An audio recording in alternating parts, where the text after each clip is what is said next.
Hi everyone, Bella here. Today I'm going to finish out our object presentations for the semester with a discussion of scarabs. So the scarab that I'm going to present on is the scarab finger ring with the names of Thutmose III and Hatshepsut. Here's the tombstone information, so I'm just going to give you a second with that.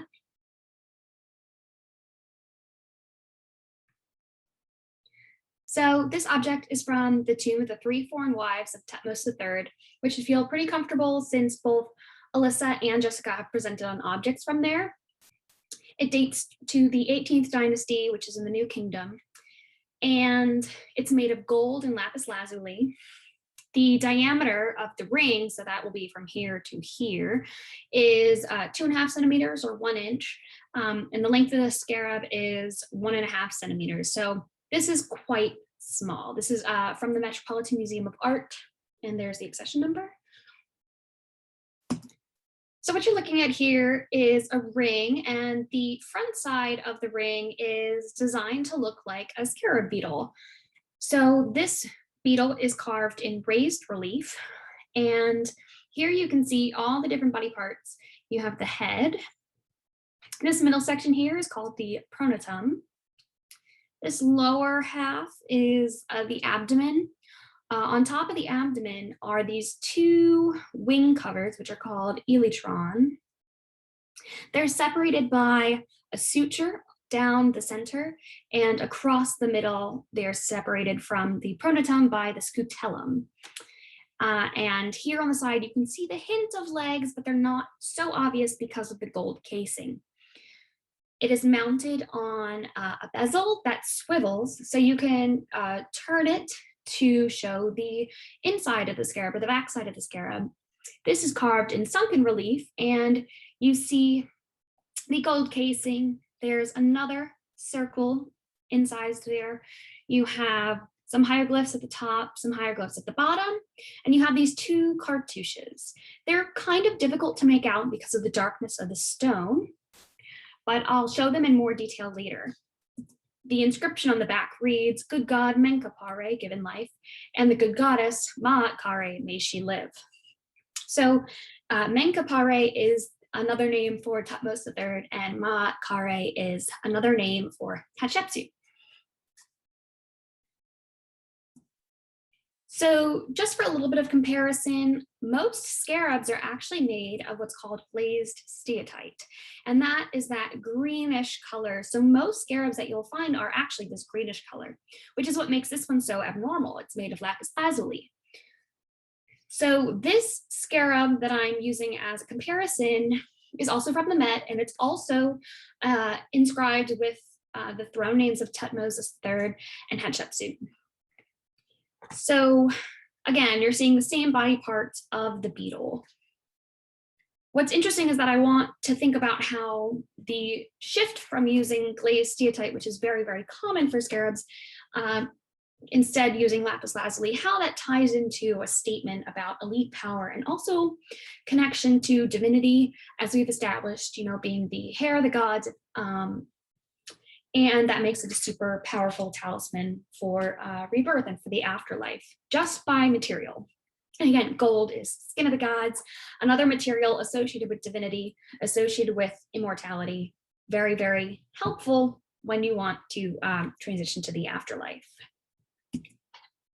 So this inscription, though it's a slightly different design, this is again the same scarab, and it has more definition here, so you can actually make out those cartouches. And on the left of both of them is the cartouche of Thutmose III, and on the right is the cartouche of Hatshepsut.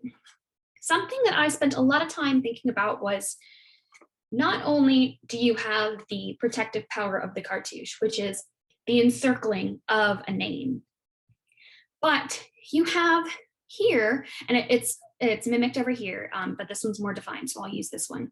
Here you have a name. This name is encircled in a cartouche. The cartouche is encircled in this other sunken relief circle. Then that circle is encased in a gold casing. So again, you have a name and it is encircled, and then it is encircled, and then it is encircled again by the gold. And not only that, but then it is putting it on a ring, which literally encircles the fingers. So you have so many layers of protection here. So that was something I spent a lot of time with, and I think that makes it really important to think about the function of it that way. So it was found again in the tomb of the three foreign wives, so the wives of Thutmose. And so this object is not only a statement of elite power, the lapis lazuli in gold, a statement of foreign relations, able to get the lapis lazuli from Afghanistan. But then you also have the symbolism of the beetle itself. So this is the species of dung beetle, which you can find in the Western desert. And basically they roll the animal dung into balls and they push it with their back legs, and they're facing east. So they are moving this ball of dung from east to west. It mimics the movement of the sun. These balls are then of dung are then buried underground, and they serve as food for another ball of dung that has the larva where they are pupating. To the ancient Egyptians, they pupate underground, and so they can't see. So all they see are these emerging beetles from the ground. They are emerging fully realized, fully grown. And so it has this idea of connection with spontaneous generation and spontaneous resurrection. And so you have that, which is helpful for the afterlife.